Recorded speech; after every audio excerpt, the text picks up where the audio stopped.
Bonjour, avec les obsèques de Chantal Nobel, on est obligé de penser à Sacha Distel. Alors, bon, Sacha Distel qui a été responsable de la fin de carrière de l'actrice, mais il y a un truc qu'il faut savoir, c'est que Sacha Distel était vraiment très très amoureux d'elle, et donc c'était un peu un amour caché, et c'est Michel Drucker qui l'a avoué récemment, et qu'il il était vraiment très amoureux d'elle, et puis bah, il s'en est voulu toute sa vie, donc elle, on ne sait pas s'ils se sont revus, s'ils se sont écrits, ou je ne sais quoi, mais bon.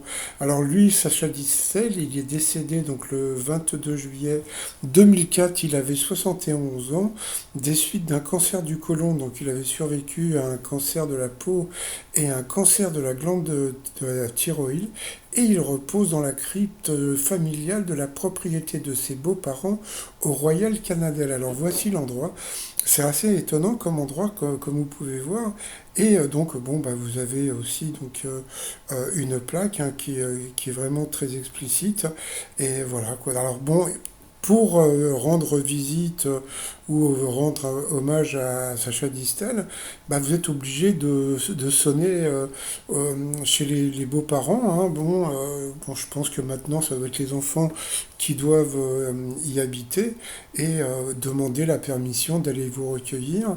Et donc, bon, bah, de temps en temps, il semblerait que la famille accepte, mais il faut pas faire certaines choses, etc. Quoi, bon, voilà. Et puis sinon, bah, il y a très peu de gens bon, qui connaissaient Sacha Distel, quoi, surtout ses chansons. Mais bon, il y avait Scooby-Doo, il y avait Toute la pluie tombe sur moi, et il y avait donc une chanson qui a fait le tour du monde, c'est La Belle Vie. Et oui, La Belle Vie, The Good Life, qui a été repris par plein de chanteurs américains, de Frank Sinatra à Sammy Davis.